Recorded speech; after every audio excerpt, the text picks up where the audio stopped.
धमतरी छत्तीसगढ़ देवरीपार देसासीन समाज महासभा रायपुर का प्रथम वार्षिक अधिवेशन 12 मई को पंडित दीनदयाल उपाध्याय ऑडिटोरियम रायपुर में सफलतापूर्वक संपन्न हुआ। इस अवसर पर समाज के विभिन्न वर्गों से प्रतिनिधि बड़ी संख्या में उपस्थित हुए। अधिवेशन के प्रथम सत्र में मुख्य अतिथि के रूप में छत्तीसगढ़ शासन के उप मुख्यमंत्री अरुण साव मौजूद थे। कार्यक्रम में विशिष्ट अतिथियों ने मोना सेन, अध्यक्ष के शिल्पी कला प्रदेश अध्यक्ष देवरीपार सिंह, भूपेंद्र सेन, प्रकोष्ठ अध्यक्ष, समाजसेवी, गणमान्य नागरिकों ने सहभागिता की। इस अधिवेशन में समाज के उत्थान, एकजुटता और युवा शक्ति को सशक्त बनाने पर विचार हुए। वक्ताओं ने सामाजिक एकता, शिक्षा और रोजगार के क्षेत्र में सामूहिक प्रयासों पर बल दिया। आयोजन के सफल संचालन के लिए समाजजन ने आयोजकों की सराहना की। भगवान बुद्ध की 2569वीं जयंती के पावन अवसर पर भारतीय जनता पार्टी किसान मोर्चा बागवानी प्रकोष्ठ के सह संयोजक डॉक्टर मनीष पंकज मिश्रा ने बुद्ध प्रतिमा पर कैंडल जलाकर उन्हें श्रद्धापूर्वक नमन किया। इस अवसर पर उन्होंने भगवान बुद्ध के जीवन, उनके विचारों, आदर्शों को स्मरण करते हुए कहा कि आज के समय में जब मानवता अनेक चुनौतियों का सामना कर रही है, बुद्ध के सिद्धांत, शिक्षाएं पहले से कई अधिक प्रासंगिक हो गए हैं। डॉक्टर मिश्रा ने कहा, अहिंसा, करुणा, सत्य और सहिष्णुता जैसे मूल्य केवल धार्मिक या आध्यात्मिक सिद्धांत नहीं है, बल्कि एक समावेशी, शांतिपूर्ण, न्यायपूर्ण समाज की नींव है। बुद्ध ने हमें सिखाया कि आंतरिक शांति ही बाहरी शांति का मूल है और जब तक व्यक्ति स्वयं के भीतर जागरूक नहीं होगा, तब तक समाज में सच्चा परिवर्तन संभव नहीं है। उन्होंने ये भी बताया कि राष्ट्रीय मानवाधिकार संगठन का उद्देश्य भी उसी दिशा में कार्य करना है, जिसमें हर व्यक्ति के मौलिक अधिकारों की रक्षा और समाज में समता, स्वतंत्रता और बंधुत्व का भाव स्थापित हो। भाजपा के पूर्व जिला उपाध्यक्ष राजेंद्र प्रसाद अधिवक्ता ने भगवान बुद्ध को नमन करते हुए कहा, युवाओं से आह्वान किया कि वे बुद्ध के जीवन से प्रेरणा लें और अपने जीवन में नैतिकता, संयम और सेवा अपनाएं। पर हम लोग भगवान बुद्ध के चरणों में नमन और वंदन किए हैं और उनके चरणों में कैंडल जलाकर उनसे प्रार्थना किए हैं, या प्रभु इस देश में शांति बनाए रखना और इस देश का हमेशा कल्याण हो। उनके चरणों में हम लोग आज ही प्रार्थना किए हैं। मैं doctor Manish Pankaj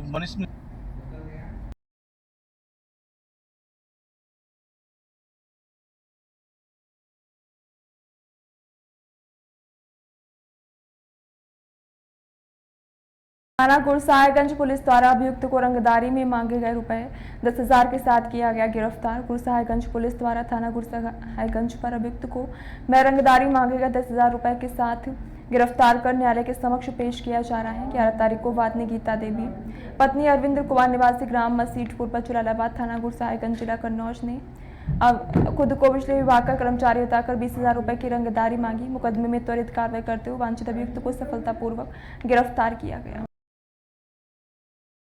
high tension की चपेट में आने से युवक की हुई मौत। ट्रक पर तिरपाल कस रहा था युवक और वहीं पर उसकी मौत हुई है और बताया जा रहा है परिजनों ने युवक को जिला अस्पताल मैनपुरी में भर्ती करवाया है। डॉक्टर ने उपचार के दौरान युवक को किया मृत घोषित। ये मामला थाना किशनी क्षेत्र के ग्राम लेखराजपुर का है। हमारा नाम संजय सिंह, कुसमरा। क्या घटना हुई है? ये ट्रक पे थे, हमारे भाई हैं बड़े। क्या नाम है इनका? जितेंद्र सिंह, पिताजी का नाम? श्री जगदीश सिंह। क्या हुआ? बरसात में था, पर थोड़ा मौसम खराब हुआ, सीमेंट की तिरपाल खोलने गए हैं। 11,000 की लाइन थी, इसलिए इनको करंट लग गया। यानी कि ट्रक से तिरपाल लगा रही थी। हाँ, तो देखने गए थे, मौसम खराब।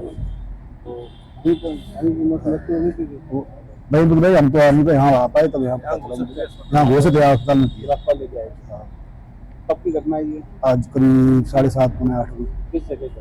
लेखराजपुर। और भी कोई हुआ? मैंने और भी होंगे, लेबर लोग बता रहे, वैसे है नहीं लोग।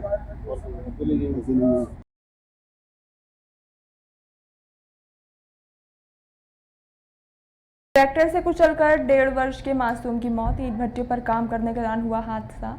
माता पिता कर रहे थे मजदूरी। ठाकुर द्वारा कोतवाली क्षेत्र के अंतर्गत दर्दनाक हादसे में 1.5 वर्षीय मासूम की ट्रैक्टर के पहिए के नीचे दबकर मौत हो गई। यह हादसा उस समय हुआ जब मासूम के माता पिता ईंट भट्टे पर काम कर रहे थे। घटना में ईंट भट्टे पर अफरा तफरी मच गई। मासूम की मौत से पूरा परिवार सदमे में है।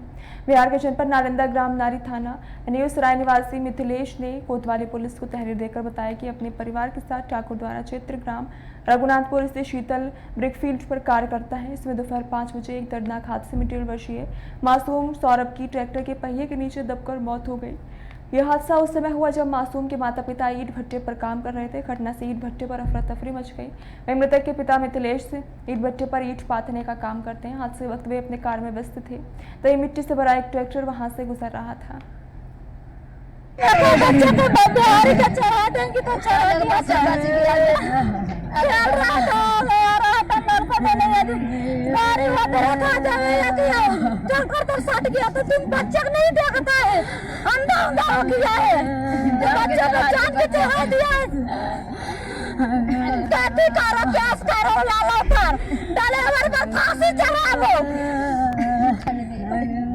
जाते हैं उसका हमको लावा सामने उसका हम मुंडी काटेंगे हमको बच्चा चाहिए हमको बच्चा चाहिए पापा पलल बच्चा है साल भर के ऊपर जा रहा था 1.5 साल हो गए।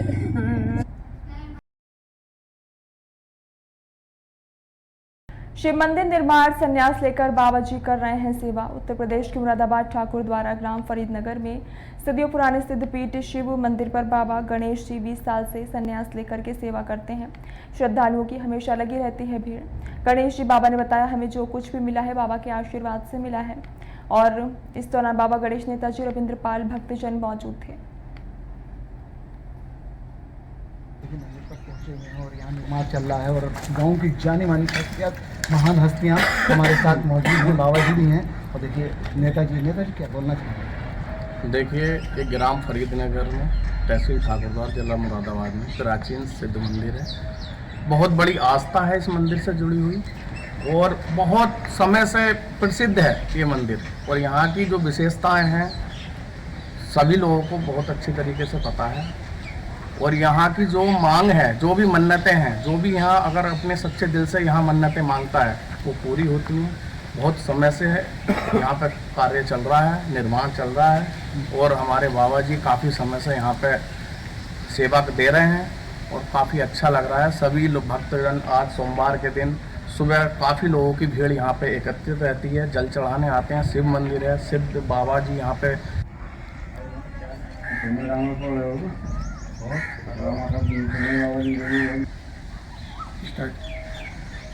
नमस्कार, आप देख रहे हैं भारत नेशन न्यूज़ 24 से मैं क्राइम रिपोर्टर सभी रूपचंद पांडे। उत्तर प्रदेश का ये मुरादाबाद ग्राम फरीदनगर है। फरीदनगर के अंदर जहाँ प्रसिद्ध सिद्ध मंदिर है जहाँ निर्माण चल रहा है और देखिए उसकी क्या क्या विशेषता है, कब से स्थापित है और यहाँ भक्तजन किस तरह से आते हैं, किस तरह से वहाँ पूजा की जाती है, किस तरह से वहाँ पर जो हमारे स्वामी जी हैं किस तरह से हिदायत दे रहे हैं जनता को।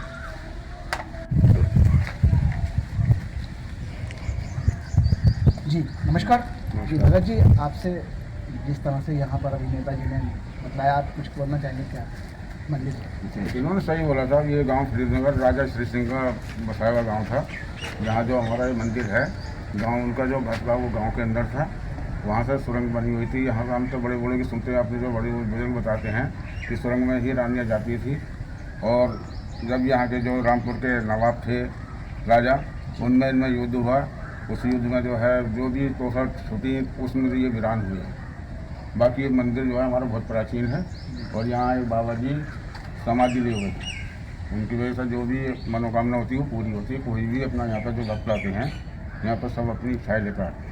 अच्छा, उत्तर प्रदेश का कौन सी जगह है? उत्तर प्रदेश की उत्तर प्रदेश का कौन सी जगह है, कौन सा जिला है? उत्तर प्रदेश में जिला प्रदेश का जिला मुरादाबाद ठाकुर द्वारा ग्राम फरीदनगर। जी तहसील ठाकुर द्वारा ग्राम फरीदनगर जिला मुरादाबाद कई मंदिर। क्या नाम? मेरा नाम गणेशी है। ग्राम फरीदनगर का ही मैं रहने वाला हूँ यहाँ का। और 2004 में मैंने संन्यास लिया है, तभी से मैं इसकी सेवा करता हूँ। तहसील ठाकुर द्वारा ग्राम फरीदनगर जिला मुरादाबाद। देखिए जैसा कि सुनने में आता है कि ये पुराना राजाओं का किला है। ये राजाओं के किलों में ये मंदिर बना हुआ है। यहाँ राजाओं की राजधानी रहती जब तक सीमावर्ती राज थे, जब राजाओं का राजा है उसी ने ये मंदिर बना हुआ है। देखिए ये और जुड़े हुए हैं जी। ये राजा महाराजाओं का गांव है। हम भी बाबा जी के चेले हैं, बैठे रहते हैं यहाँ पर, पढ़ते रहते हैं। बाकी आपको कैसा लग रहा है? अच्छा लग रहा है? बहुत अच्छा है यहाँ लोग आते हैं।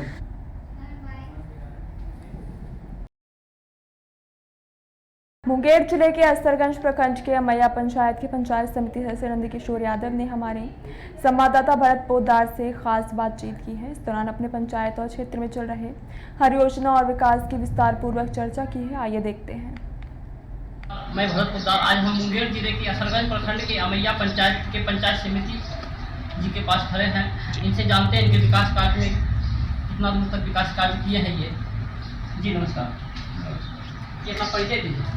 नंदकिशोर यादव, पंचायत समिति विरोध टू अमैया। सर, आपने कितना विकास किया है और किस तरह से विकास किए हैं कि लोग आपका जनता नाम ले रहा है? हम लोग क्षेत्र में घूम रहे थे, तो आपके बारे में बताइए कुछ अच्छा। देखिए, सरकार विकास कार्य के लिए जो भी कार्य लाती है हम लोग उसको धरातल पर उतारने का काम करते हैं। जनता के सहयोग से जहाँ तक होती है ईमानदारी पूर्वक कार्य को आगे बढ़ाएं। अभी षष्ठम 15वीं और जिसमें राशि बहुत कम आती है इसलिए कम विकास कर पाते हैं। मनरेगा के तहत कुछ विकास हुआ है इस बार, जहाँ तक हुआ है जनता के सामने जनता के बीच लाने का काम करते आ रहे हैं ईमानदारी पूर्वक।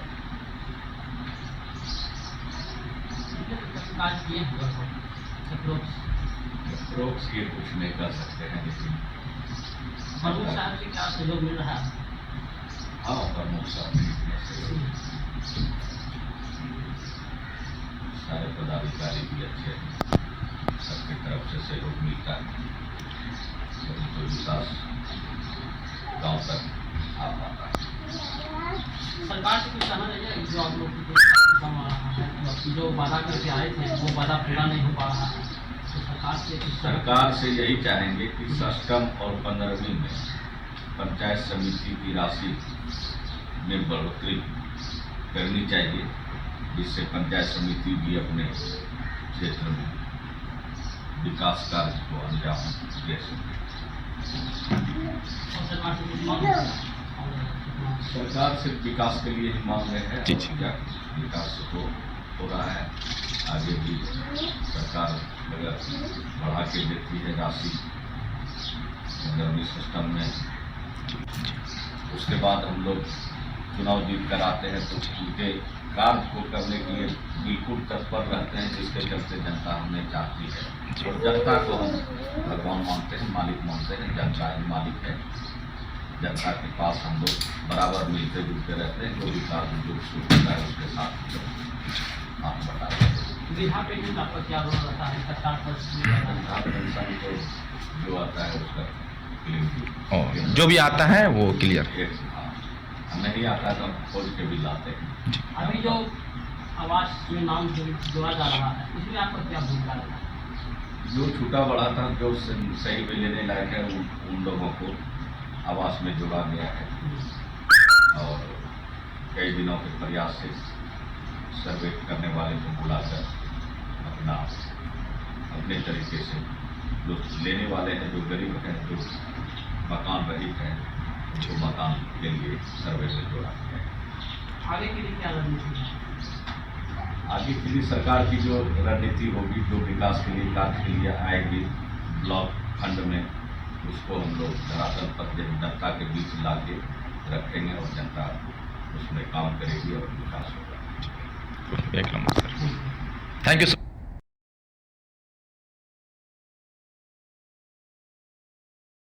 जीवन में माँ का अनमोल स्थान है। बगैर माँ की कोई कल्पना नहीं की जा सकती। यह हमें संस्कार देने के साथ साथ हमारे भविष्य को सफलता की सीढ़ी तक ले जाने में सहयोग करती है। मदर्स डे के मौके पर किलकारी बाल भवन पूर्णिया में कार्यक्रम का आयोजन किया गया। इसमें बच्चों ने अपनी माँ के लिए कार्ड बनाया। संदेश युक्त कार्ड देकर मातृ दिवस को स्मरणीय बनाया। सभी बच्चों की माँ ने इस कार्यक्रम में हिस्सा लिया, फन गेम का आनंद उठाया। सहायक कार्यक्रम पदाधिकारी नेहा कुमारी ने कहा, बहुत दिन से बच्चे इस दिन का इंतजार कर रहे थे। उन्होंने कहा कि म्यूजिकल चेयर में महिलाओं ने बढ़ चढ़कर हिस्सा लिया। इसके अलावा नाटक सहित अन्य विधाओं में बच्चों ने कला प्रतिभा का कमाल दिखाया। मदर्स डे पर क्या आयोजन किया गया? आज मदर्स डे है, तो आज हमारे जो बच्चे हैं बाल भवन के, उस सभी बच्चों की माँओं को बुलाया गया है। उनके लिए तरह तरह के गेम ऑर्गेनाइज किए गए हैं। उसके साथ साथ हम लोगों ने मम्मियों के लिए केक कटिंग की भी व्यवस्था रखी है, और ताकि बच्चे तो रोज़ एंजॉय करते हैं, तो आज माँओं का दिन है, तो आज माएँ भी गेम खेले बच्चों के साथ मिल के। तो वो इस तरह से हमने छोटे छोटे कार्यक्रम, और माँओं के लिए एक छोटा सा बच्चों ने एक गाना भी तैयार किया है जो अभी बच्चे प्रस्तुत करेंगे। तो इन सभी छोटी छोटी कार्यक्रम को हम लोगों ने मिला के एक मम्मियों के लिए एक कार्यक्रम, आज मदर्स डे का कार्यक्रम रखा है। मातृ दिवस पर क्या आयोजन किया गया? मातृ दिवस पे बच्चे बहुत दिन पहले से ही तैयारी कर रहे हैं। विभिन्न तरीके से पेरेंट्स के लिए जो है बच्चे कार्ड बना रहे हैं, जो पेपर से, कुछ जो है पत्तियों से डिज़ाइन करके, स्पॉन्ज से अपनी मम्मी के लिए स्पेशल मैसेज लिख के जो है वो कार्ड बना रहे हैं। और आज इन लोगों के लिए कार्ड और वितरण के साथ साथ केक मंगवाया गया है, जो अभिभावक कट करेंगे, और बच्चों द्वारा सुंदर सुंदर मैसेज लिखा गया है कि मेरी मम्मी ऐसी है, मेरी मम्मी वैसी है। और इन लोगों के लिए फन गेम का आयोजन किया गया है, जैसे म्यूजिकल चेयर आप लोग देख रहे हैं, वैसे पासिंग द हुला हुप्स है, और कुछ कार्यक्रम संगीत के बच्चों द्वारा, नाटक के बच्चों के द्वारा और नृत्य के बच्चों के द्वारा आयोजन किया गया है।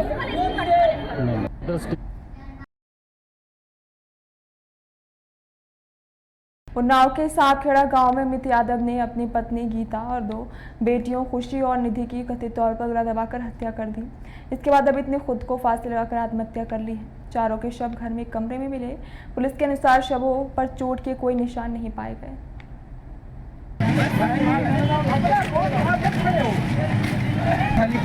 क्या करना चाहेंगे? आगे कहना चाहते हैं रोड धरना प्रदर्शन इसलिए हो रहा है कि रोड खाली हो जाए। रोड खाली कराने के लिए धरना प्रदर्शन करना है। यहाँ के आला अधिकारी क्या कह रहे हैं? यहाँ अधिकारी कोई सुनवाई नहीं हो रही मेरी। हमने सचिव साहब को 20 बार कम से कम अवगत कराया मौके पे कि सब देख लीजिए यहाँ कितना जाम लग रहा है।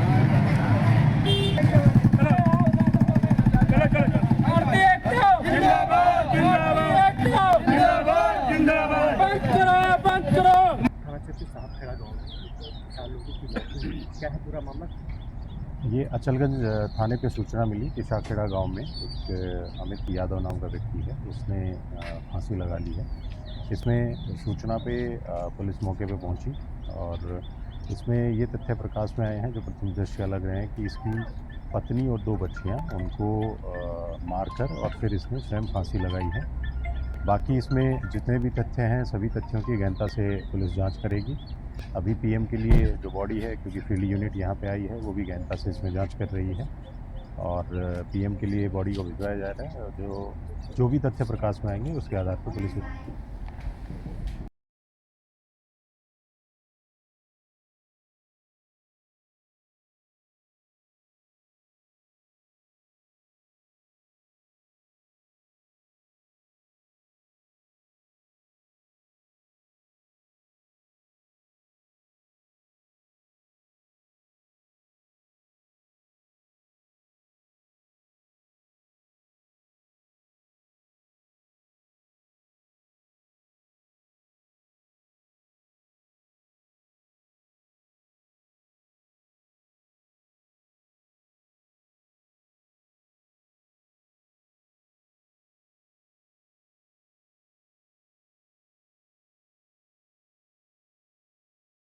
भारत नेशन, मैं हूं आपके साथ नेहा फातिमा। आगरा में आवलखेड़ा, बरहन में जवाल नगर, भैंस स्थित माता सूरजमुखी nursing institute and research centre में सोमवार को टैबलेट वितरण कार्यक्रम संपन्न हुआ। कार्यक्रम का शुभारंभ मुख्य अतिथि क्षेत्र विधायक डॉक्टर धर्मपाल सिंह और विशिष्ट अतिथि दिनेश सिंह चौहान द्वारा मां सरस्वती के चित्र पर दीप जलाकर किया गया। मुख्य अतिथि और विशिष्ट अतिथि ने एएनएम बाद जीएनएम के छात्र छात्राओं को टैबलेट वितरित किए। विधायक डॉक्टर धर्मपाल सिंह ने बताया कि केंद्र सरकार की स्वामी विवेकानंद युवा शक्तिकरण योजना के तहत ये टैबलेट वितरण कार्यक्रम किया गया और मुफ्त में टैबलेट वितरण सरकार कर रही है। इसी कार्यक्रम में 93 छात्र छात्राओं को टैबलेट वितरित किए गए, जिन्होंने युवाओं से कहा टैबलेट का उपयोग उच्च शिक्षा लेने में करें, इसके अनावश्यक रूप से उपयोग से बचे। कॉलेज अध्यक्ष लक्ष्मी नारायण शर्मा ने कहा कि इन योजना के तहत छात्रों को मुफ्त डिजिटल एक्सेस मिलेगा। टैबलेट के माध्यम से छात्र न केवल शिक्षा प्राप्त कर सकेंगे बल्कि भविष्य में नौकरी खोजने में भी इनका उपयोग कर सकेंगे। इस दौरान institute director Shailendra Sharma, vice chairman Awadhesh Sharma, प्रधानाचार्य भगवान हेमेन, बंटी चौहान, संजय शर्मा, सुशील चौहान, कालू यादव, दिलीप कुमार आदि उपस्थित थे। ममता की मिसाल बनकर हर जगह रह जाती है।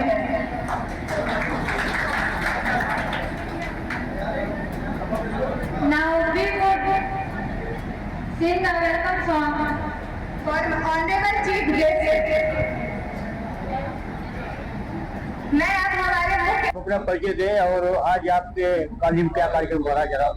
लक्ष्मी नारायण शर्मा, चेयरमैन माता सूरजमुखी नर्सिंग इंस्टीट्यूट रिसर्च सेंटर। आज जो है 12 तारीख है, हमारे विद्यालय में नर्सिंग डे भी है आज, ओथ सेरेमनी भी है और उत्तर प्रदेश सरकार द्वारा सारे बच्चों को टैबलेट प्रदान किया गया है, तो उनका वितरण भी आज के दिन हुआ है। माननीय क्षेत्रीय विधायक श्री डॉक्टर धर्मपाल सिंह चौहान जी के कर कमलों द्वारा बच्चों को टैबलेट दिया गया है। मैं उनके उज्जवल भविष्य की कामना करता हूं और माननीय विधायक जी का अपने विद्यालय प्रांगण में तहे दिल से स्वागत करता हूं। उनके साथ में डॉक्टर दिनेश चौहान जी ओम हॉस्पिटल भी आए, उनका भी तहे दिल से स्वागत करता हूं। धन्यवाद। कितने बच्चों को टैबलेट दिए गए आज जो है 93 बच्चों को टैबलेट प्रदान किए गए हमारे विद्यालय में, और अभी आगे और आएंगे, आगे भी वितरित किए जाएंगे। और बच्चों को आप क्या संदेश देना चाहते हैं? बच्चों को यही संदेश देना चाहते हैं, जो भी काम करें अपना पूरी ईमानदारी के साथ करें। ईमानदारी से करेंगे तो कहीं कभी दिक्कत नहीं आएगी इन फ्यूचर भविष्य में। धन्यवाद। सरकार द्वारा माननीय विवेकानंद जी सशक्तिकरण योजना के अंतर्गत माता सूरजमुखी nursing institute and research centre में यहाँ के स्टूडेंट्स ANM और GNM को टैबलेट का वितरण प्रोग्राम हो रहा है। मैं अपनी सरकार के मुख्यमंत्री आदरणीय योगी जी का बहुत आभार व्यक्त करता हूँ कि उनकी कोशिश है कि प्रदेश में रहने वाला हर स्टूडेंट, चाहे वो किसी भी क्लास का हो, तकनीकी रूप से, तकनीकी दृष्टि से वो मजबूत हो, इसलिए ऐसी योजना लाई गई है। हर स्टूडेंट को टैबलेट सरकार दे रही है, जिससे वो तकनीकी रूप से जुड़े, तकनीकी रूप से मजबूत हो। आने वाले दिनों में हमारा देश भी ताकतवर हो। छात्रों को आप क्या संदेश देना चाहते हो? ईमानदारी, निष्ठा, लगन से जो आज उन्होंने शपथ ली है, जो भी उनकी ड्यूटी है उसे ईमानदारी, निष्ठा के साथ पूरा करें। अंतर्राष्ट्रीय नर्स डे के शुभ अवसर पर माता सूरजमुखी nursing institute of research centre में विवेकानंद की विधायक है, उनके सहयोगी के रूप में मैं उनका छोटा भाई आप सबके लिए यहाँ पे उपस्थित हूँ और मैं अपनी तरफ से पूरे नर्सिंग और जो स्टूडेंट हैं उन सबको बधाई देना चाहता हूँ और इसी के साथ मेरा ममता की मिसाल बनकर हर जगह रह जाती है।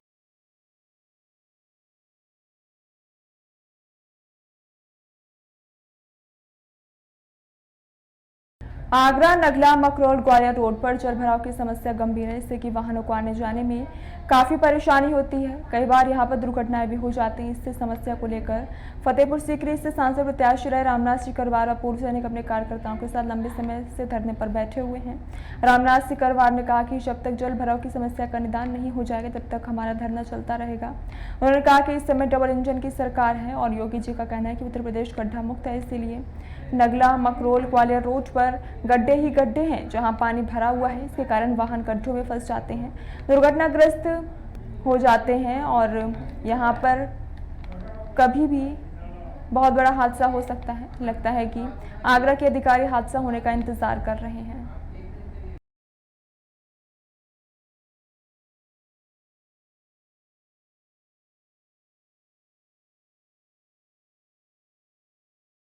जुमला कुल करीब सोने के जेवर, चूड़ी व चैन व नकदी रकम 10,000 रुपए, कुल कीमत लगभग 5 लाख आदि बरामद किया गया। प्रार्थी हेमलता भोसले, उम्र करीब 70 साल, अज्ञात ठग जेवर की शुद्धिकरण करवाने के नाम पर उतरवाकर अपने पास रख लिए। प्रार्थिया को कागज व बंडल कपड़े में बांधकर देकर रवाना कर दिया।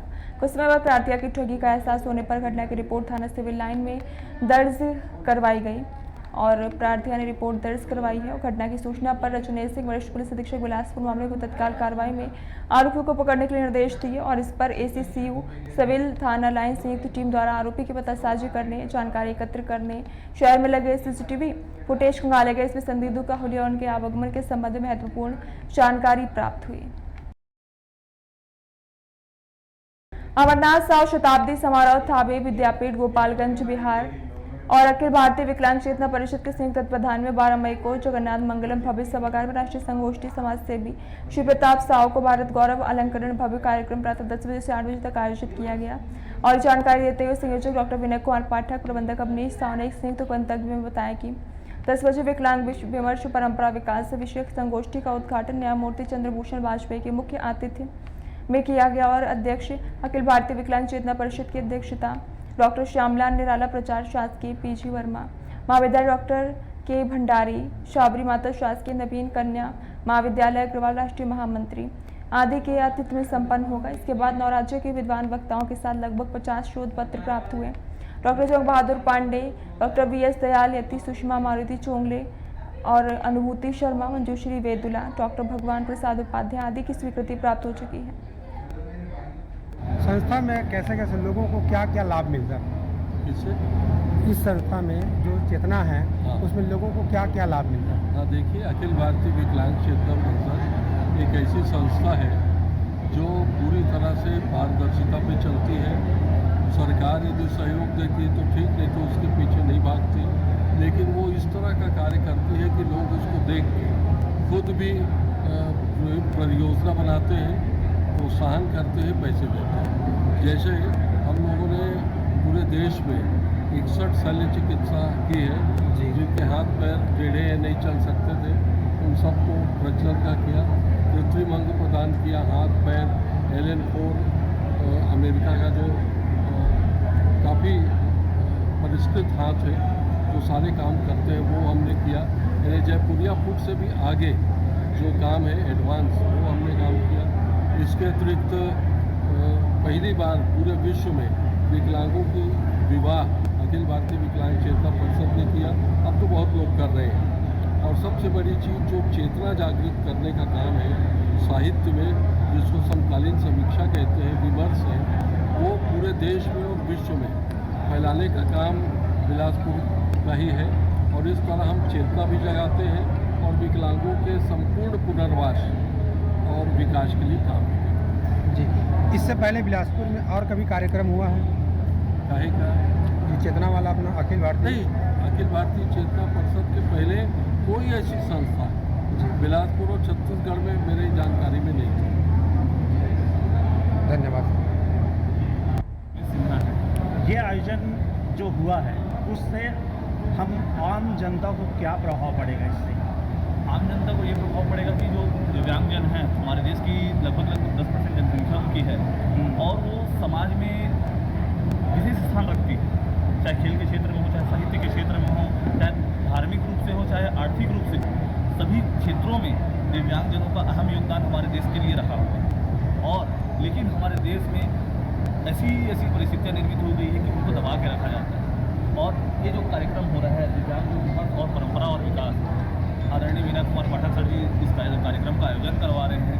इस कार्यक्रम के माध्यम से लोगों तक विकलांगों के प्रति, दिव्यांगों के प्रति जानकारियाँ पहुँच रही है, जागरूकता पहुँच रही है और उनको समाज में विशेष स्थान प्रदान किया जा रहा है ताकि वो समाज में सहभागिता प्रदान करके अपना एक विशेष स्थान समाज में बना सकें।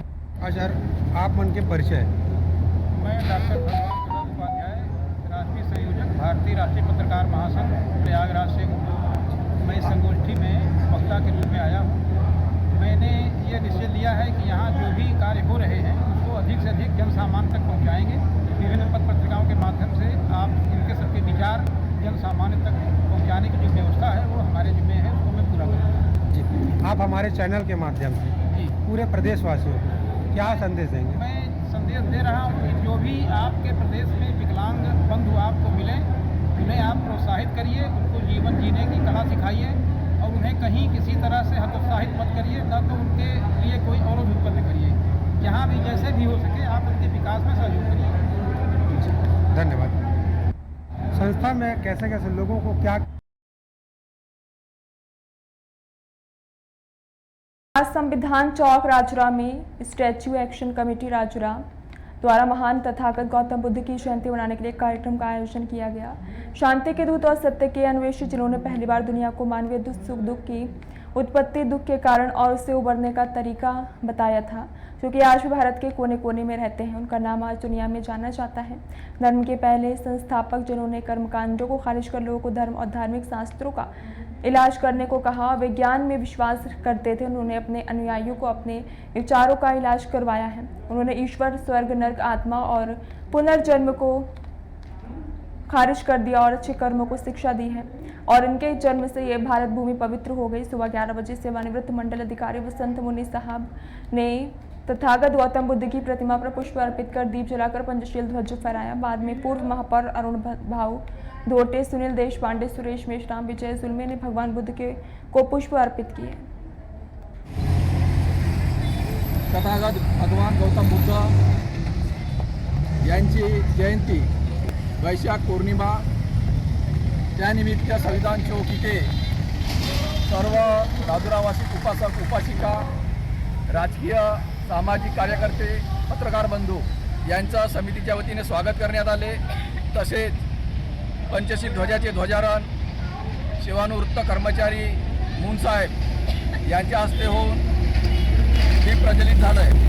जगाला शांती देणारे जर बुद्धाच्या मार्गावर जग चाललं असते तर ते कधीच युद्ध घडले नसते वर आपले सैनिक हे शहीद झाले नसते। म्हणून हा जगाने बुद्धाच्या मार्गावर चालणं अति महत्त्वाचं आहे, कारण की बुद्धानं शांततेचा मार्ग सांगितला आहे। म्हणून ह्या बुद्धाचे विचार वर्ष जगामध्ये आज बुद्ध जयंती म्हणून एक चांगल्या प्रकारे साजरी करण्यात येत आहे। म्हणून मी जगाला व सगळ्या देशांना सांगण्यात इच्छितो की आज जगाने बुद्धाचा मार्ग करून शांततेच्या मार्गाने चालावे व देश एक शांतते राहील। या निमित्त सर्व पुतळा उत्सव समितीने हा कार्यक्रम केला व या निमित्त सर्वांचे स्वागत करतो व इथंच कार्यक्रम सगळ्यांना सहकार्य करून चांगल्या पद्धतीनं कार्यक्रम पार केला, यांच्याबद्दल मी सर्वांचे आभार।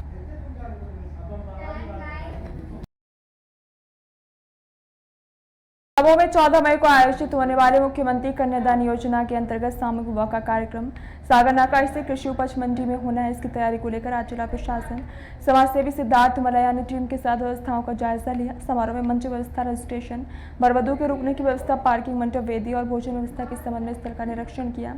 इस अवसर पर मुख्य कार्यपालन अधिकारी जिला पंचायत प्रवीण फुलपारे, समाजसेवी सिद्धार्थ मलैया, एसडीएम आरएल बागरी, सीएससी अभिषेक तिवारी, जनपद पंचायत के सीओ हलदर प्रसाद मिश्रा, एएसआई रामाशंकर मिश्रा, मुंशी सचिव घनश्याम प्रसाद, भारत सेठ, कपिल सोनी, रोहित रितेश, अभिलाष हजारी आदि कई कर्मचारीगण मौजूद थे।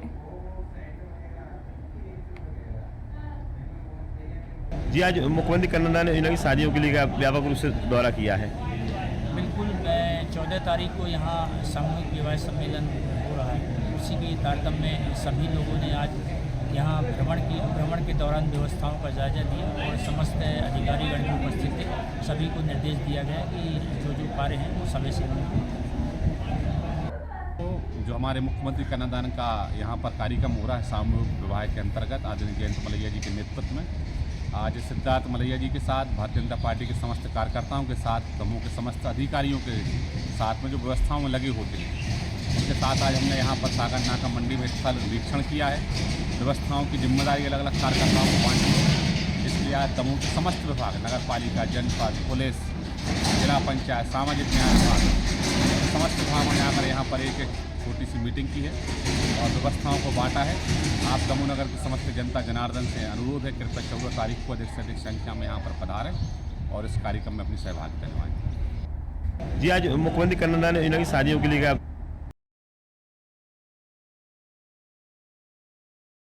पुलिस मुठभेड़ में 4 शातिर बदमाश गिरफ्तार। टावा फ्रेंड्स कॉलोनी पुलिस ने 4 शातिर चोरों को मुठभेड़ में गिरफ्तार किया है और आरोपी के पास से पुलिस ने सीआरपीएफ जवान की लाइसेंसी पिस्टल, चोरी का सामान, नकदी बरामद की। एसएसपी ब्रजेश कुमार श्रीवास्तव ने बताया, चोरों ने पुलिस टीम के ऊपर जान से मारने की नीयत से फायर कर दिया। चोरों ने पुलिस पर फायरिंग की। मुठभेड़ में एक बदमाश के पैर में गोली लगने से वह घायल हुआ है।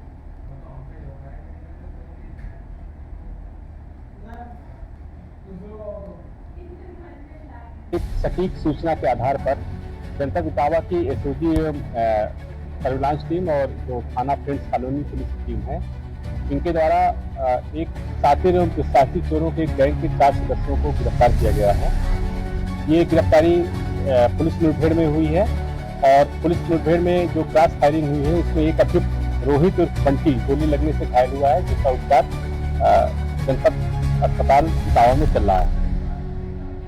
इन अपराधियों से जो बरामदगी हुई है वो एक सीआरपीएफ जवान के घर से लगभग 1 माह पूर्व चोरी की गई लाइसेंसी पिस्टल जो 32 बोर की थी, 4 तमंचा 315 बोर, 12 जिंदा एवं 30 खोखा कारतूस 315 बोर के, 94 जिंदा कारतूस एवं 2 खोखा कारतूस 32 बोर के, 30 जिंदा कारतूस 30 बोर के, 1 DVR जो इन्होंने चोरी किया था, इनको ये शक था कि कैमरे में रिकॉर्डिंग हो गई होगी, 1 वाईफाई राउटर, 87,320 रुपए, 2 सोने की जंजीर, 1 अंगूठी सोने की, 1 जोड़ी पायल चांदी की, और ये चोरी में की घटना कारित करने में जो ऑटो ये प्रयोग करते थे वो 2 ऑटो भी बरामद किए गए। पूछताछ में इन अपराधियों ने बताया कि ये दिन के वक्त ऐसे घरों को टारगेट करते थे जो बंद पड़े रहते थे, वहां जाते थे, उसको टारगेट करते थे, रेकी करते थे और रात में मौका पा करके उन घरों में घुस करके चोरी कर देते थे। ये जनपद इटावा के देहात एवं शहर क्षेत्र के 7 चोरियों का इन्होंने स्वीकार किया है और इसमें हम लोग जो संबंधित से माल गया है उसको बरामद किया गया है। इनका एक अभियुक्तों का जो आपराधिक इतिहास है आपको प्रेस नोट के साथ हम लोग उपलब्ध करा देंगे। जो टीम ने इनकी गिरफ्तारी करी है उनको मेरी ओर से 25,000 रुपये के नगद पुरस्कार से पुरस्कृत किया जा रहा है।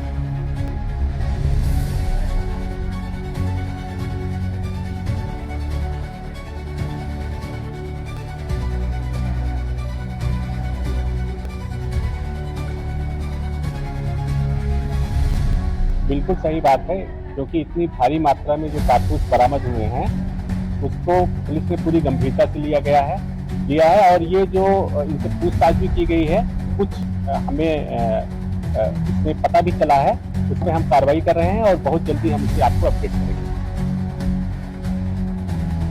देखिए बीती रात एक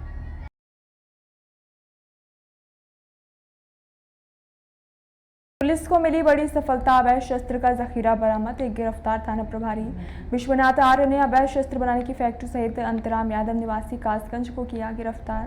पुलिस अधीक्षक आरती सिंह ने बताया कि आरोपी के कब्जे से 18 तमंचा, 315 बोर, 3 तमंचे 12 बोर, 2 देशी राइफल, 30 हाथ बने तमंचे नाल हुए बरामद। आरोपी के कब्जे से तमंचा बनाने के उपकरण भारी मात्रा में हुए बरामद। पुलिस अधीक्षक आरती सिंह ने पुलिस लाइन में किया खुलासा।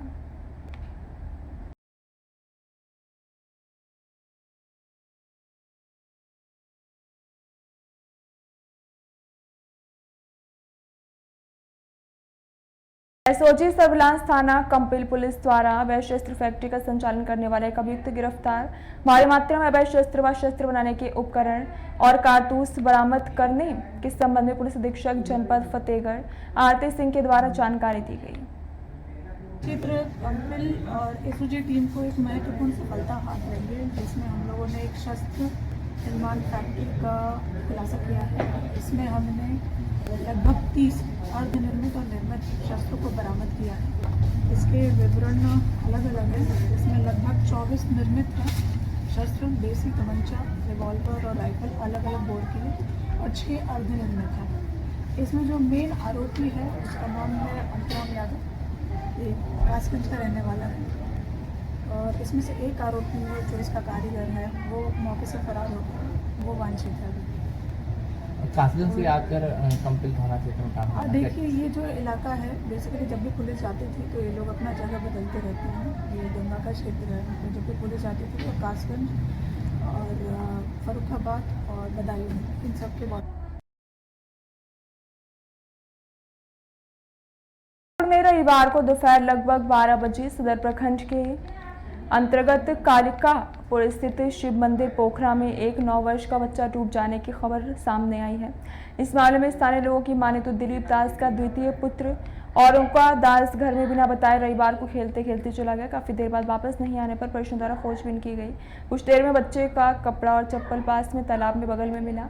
शक होने पर तुरंत थाने को फोन कर सूचित किया गया और फिर पेट्रोलिंग गाड़ी आकर जायजा लेकर वापस चली गई। वहीं सोमवार को स्थानीय कुछ युवकों द्वारा पोखर को घंटों खोजबीन किया। थोड़ी देर में नगर थाना प्रभारी प्रयागराज दास दलबल और अपने कुछ मछुआरों के साथ लेकर पहुंचे। खुद भी तालाब में छलांग लगा दी। खोजने में घंटों खोजा गया। थाना प्रभारी के इस कार्य की तारीफ आमजनों ने खूब होने लगी।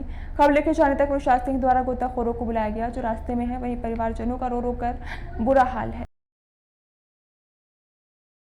जोधपुर में ईमेल करके मानसिक रोगी महिला ने पुलिस को जोधपुर बम से उड़ाने के लिए धमकी दी। कंट्रोल रूम में फोन करके नशेड़ी युवक ने रेलवे स्टेशन उड़ाने की धमकी दी।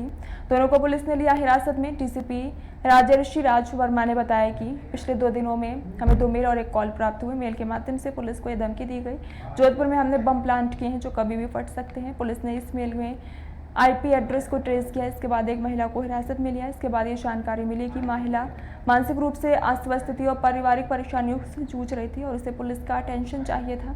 इसके चलते उसने ऐसी हरकत की। इसके अलावा पुलिस कंट्रोल रूम में कॉल आया इसके कि एक व्यक्ति ने फ़ोन करके कहा कि मैंने रेलवे स्टेशन पर बम रखा है और वह कभी भी फट सकता है। इसके बाद फ़ोन नंबर के आधार पर उसे ट्रेस किया और उसे ट्रेन में होना पाया गया। इसके बाद जोधपुर कमिश्नरेट पुलिस ने जीआरपी पुलिस से समन्वय कर आरोपी को पाली क्षेत्र में ट्रेन से गिरफ्तार किया।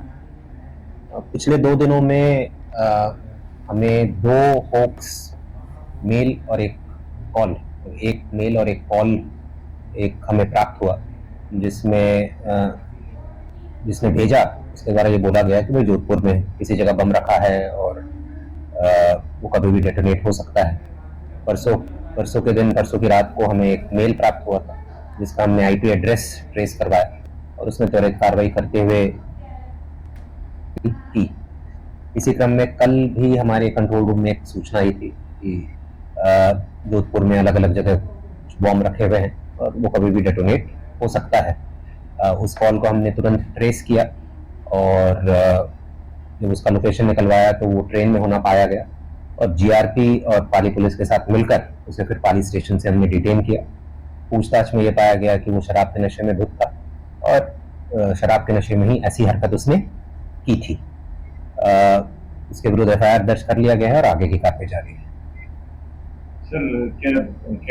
हाँ, पिछले 10-12 दिनों से यहाँ पर वो आया था। यूपी का रहने वाला है, केटरिंग में काम करता था, श्याम यादव। ऐसे लोग जो है इनके लिए क्या मैसेज? बिल्कुल, ये मैं आपके माध्यम से सबको ये मैसेज देना चाहूँगा कि वर्तमान परिप्रेक्ष्य में जो माहौल है सुरक्षा की दृष्टि से कोई भी व्यक्ति इस तरीके का मेल कॉल ना करे जिससे माहौल बिगड़ने की संभावना रहे। साथ ही साथ आमजन से भी ये अपील है कि ऐसी अफवाहों पर भी ध्यान ना दे जब तक हमारी तरफ से आधिकारिक रूप से कोई किसी भी चीज़ की पुष्टि ना हो। तो ऐसी अफवाहों पर भी ध्यान ना दे।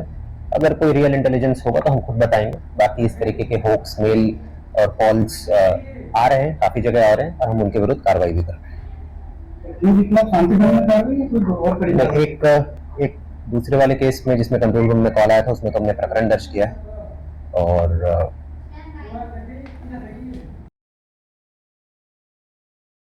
सीमीपी ग्राम टेमला में चल रही 7 दिवसीय भागवत कथा और आसला महोत्सव पर सोमवार को भक्ति भाव भरे उत्सवी माहौल में विराम दिया गया। ये पिछले 1.5 माह से हरिनाम संकीर्तन के साथ 7 दिवसीय संगीत में श्रीमद् भागवत महापुराण से धर्म की बयार बह रही है। टेमलावासी सहित शहर और ग्रामीण क्षेत्र में सनातनियों ने भी श्री कृष्ण भक्ति रूपी अमृत सागर में आस्था की डुबकी लगाई। कथा संकीर्तन परायण पर आयोजित यज्ञ पूर्णाहुति में बर्फ हुए भंडारे में हजारों लोगों ने भोजन प्रसादी ग्रहण की। विधायक बालकृष्ण पाटीदार ने बताया, ग्राम में प्रतिवर्ष वैशाख माह के दौरान हमारे हरे राम संकीर्तन का आयोजन होता है। संकीर्तन 50 वर्ष पूर्ण होने पर निमित्त कथा का आयोजन हुआ। कथा में ईश्वर की ऐसी कृपा रही कि आंधी तूफान बारिश और पाकिस्तान के खिलाफ चल रहे ऑपरेशन के विपरीत स्थिति में भी धार्मिक आयोजन निर्बाध रूप से संपन्न हुआ। यज्ञ में सभी के कल्याण सुख समृद्धि को लेकर कामना की आहुति डाली गई। श्री कृष्ण चैतन्य संकीर्तन स्वर्ण जयंती महोत्सव का आज समापन हुआ। वैशाख शुक्ल पूर्णिमा टेमला में 50 वर्षों से हर वैशाख में संकीर्तन चलता था 1.25 महीने का और 50 वर्ष हो रहे। इसी उपलक्ष्य में ये वर्ष हमने तय किया था सभी गांव के जनता ने मिलकर के कि हम सब वर्ष भर इसमें आयोजन करेंगे, उत्साह से इसको मनाएंगे। तो उस कड़ी का ये आखिरी कार्यक्रम था जिसमें 7 दिवस श्रीमद् भागवत का कथा का रसपान का कार्यक्रम था। उसके बाद में रात को रासलीला की वृंदावन की और अंतिम दिन ये पूरा हो गया। उधर भी समाधान हो गया, युद्ध भी समाप्त हो गया। तो इसलिए ये सब ईश्वर की कृपा से हुआ, सब आनंद है और संघर्ष भी आनंद भी होता है। तो हमारे आप देख रहे हैं सभी कार्यकर्ताओं में जबरदस्त उत्साह है इसको लेकर। तो यही उत्साह जीवन, इसी से ऊर्जा उत्पन्न होती है और ऊर्जा से लोग जीवन में आगे बढ़ते हैं, सब में अच्छी सद्वृत्ति बनी रहे, इसलिए ये आयोजन था। और बड़ी संख्या में, आपने भी देखा होगा, बड़ी संख्या में जनता, बिल्कुल कोई खड़ा नहीं होता था, एकदम शांत चित्त से कथा का रसपान किया। तो निश्चित रूप से इस कथा का आनंद में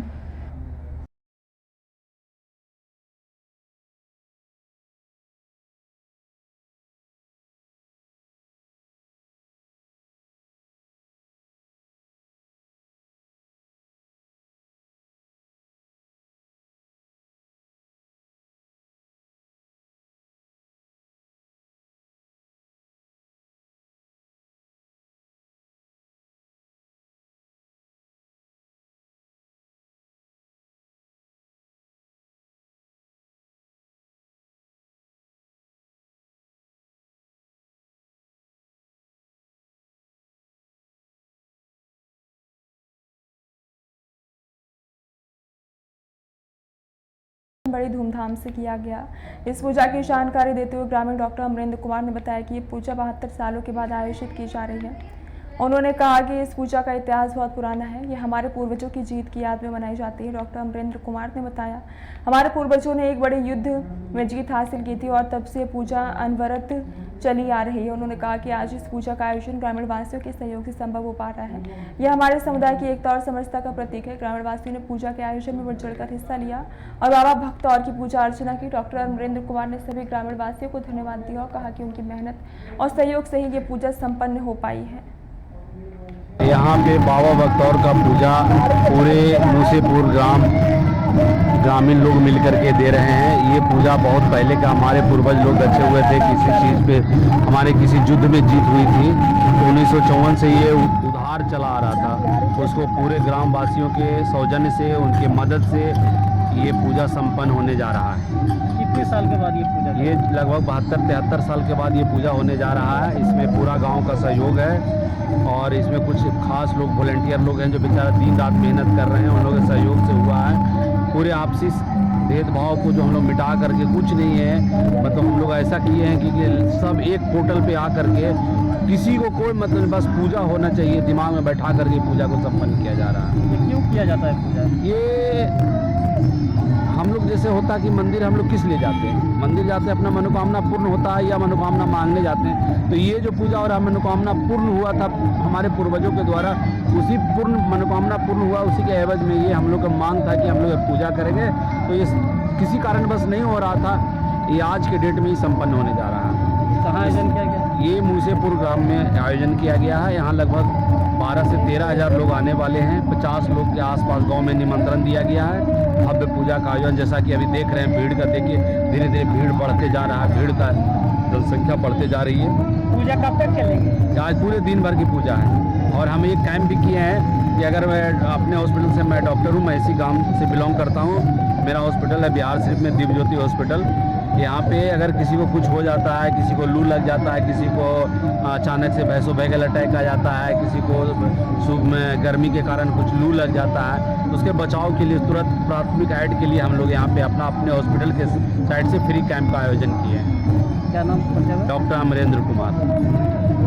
यहाँ पे बाबा बख्तौर का पूजा पूरे मूसेपुर ग्रामीण लोग मिलकर के दे रहे हैं। ये पूजा बहुत पहले का, हमारे पूर्वज लोग बचे हुए थे, किसी चीज़ पे हमारे किसी युद्ध में जीत हुई थी तो 1954 से ये उधार चला आ रहा था। उसको पूरे ग्राम वासियों के सौजन्य से, उनके नगर थाना क्षेत्र में महात्मा गांधी बस स्टैंड के यात्री पड़ाव में सोमवार को एक अज्ञात व्यक्ति का शव मिला। स्थानीय लोगों ने शव मिलने की सूचना नगर थाना पुलिस को दी। पुलिस सूचना मिलने के बाद पुलिस ने घटनास्थल पर पहुंचकर शव को पोस्टमार्टम के लिए सदर अस्पताल भेज दिया। वहीं मृतक की पहचान नहीं हो पाई है और मामले पर नगर थाने के एएसआई सनातन मांझी ने बताया कि स्थानीय लोगों को सूचना दी है यात्री पड़ाव में एक अज्ञात व्यक्ति का शव पड़ा है। सूचना मिलने के बाद पुलिस घटनास्थल पर पहुंची। शव की पहचान आसपास के लोगों द्वारा कराने पर काफी प्रयास किया लेकिन पहचान नहीं हो पाई।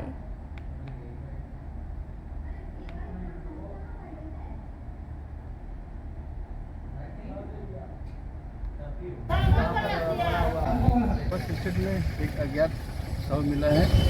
आए तो देखे कि अज्ञात शव पड़ा हुआ, तो आवश्यक कार्रवाई तो अभी सदर अस्पताल ले जा रहे हैं और उसके परिजन को सूचना देने के लिए अति शीघ्र इसमें आगे की कार्रवाई होगी।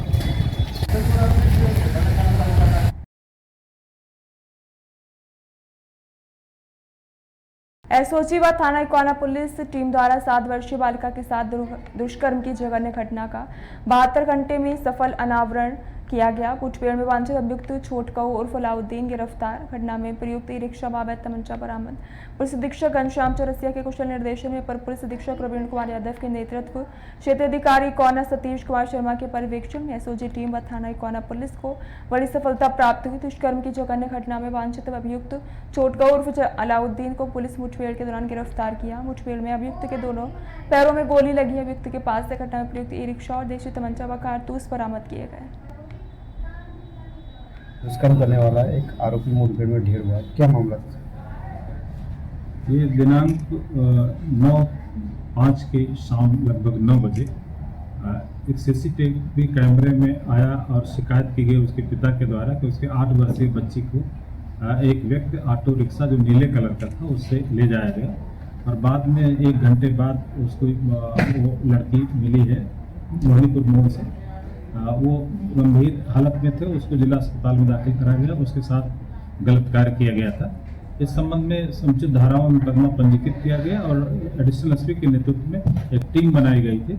2-3 टीमों ने काम किया, एसओजी की टीम और स्थानीय थाना प्रभारी के नेतृत्व में। इन टीमों ने काम करते हुए सभी नीले रंग के ई रिक्शा को सर्च किया गया। उसमें 8-10 रिक्शे जो है उस कलर के पाए गए इकोना क्षेत्र में चलते हुए। उसमें से एक संदिग्ध के बारे में जानकारी मिली और उसको जब तलाश किया गया उसके घर पे, तो वो घर पे नहीं मिला और अपने ई रिक्शा के साथ और असलहे के साथ नेपाल की तरफ जाने की सूचना मिली। इस संबंध में पुलिस के द्वारा राप्ती पुल के पास वहाँ घेराबंदी की गई और जब पुलिस ने उसको रोका तो उसने पुलिस पर फायर किया और पुलिस ने अपने बचाव में फायर किया, जिसमें उसके दोनों पैर में गोली लगी है और उसको मुठभेड़ में गिरफ्तार किया गया। गिरफ्तारी के समय उसके पास से तमंचा और कार्टेज बरामद हुए और घटना में प्रयुक्त ई रिक्शा भी मिला है। इनको गिरफ्तार करके नियमानुसार जेल भेजा जा रहा है। इस समय उसका इलाज जिला अस्पताल में चल रहा है और जिस टीम ने एक कार्रवाई की है एडिशनल एसपी के नेतृत्व में, उस टीम को 25,000 रुपए की घोषणा की। सर, इससे पहले भी वो इसी तरह की एक घटना को अंजाम दे चुका है। क्या कि घटना करने का एक ही तरीका है जो 2 घटनाओं को सेम तरीके से उसने अंजाम दिया? ये वर्ष 2012 और 11 में भी उसने जो है इस तरह की घटना जो नाबालिग बच्ची के साथ, जो 10 वर्ष से नीचे के बच्चों के साथ उसने घटना की थी, उसमें भी उसने घटना के बाद रेप की घटना के बाद बच्ची की हत्या कर दी थी। उस संबंध में भी उसमें चार्जशीट लगी थी। नियमानुसार उसको न्यायालय से सजा कराई गई थी और वो न्यायालय से छूटने के बाद उसने पुनः ये अपराध किया है। इसको गंभीरतम धाराओं में अभियोग चला करके इसको पुनः मैक्सिमम दंड दिलवाया। दुष्कर्म करने वाला एक आरोपी मुठभेड़ में ढेर हुआ, क्या मामला था? और फिलहाल के लिए मेरे साथ इस बुलेटिन में बस इतना ही। बाकी देश दुनिया की तमाम बड़ी खबरें देखने के लिए बने रहिए भारत नेशन के साथ। नमस्कार।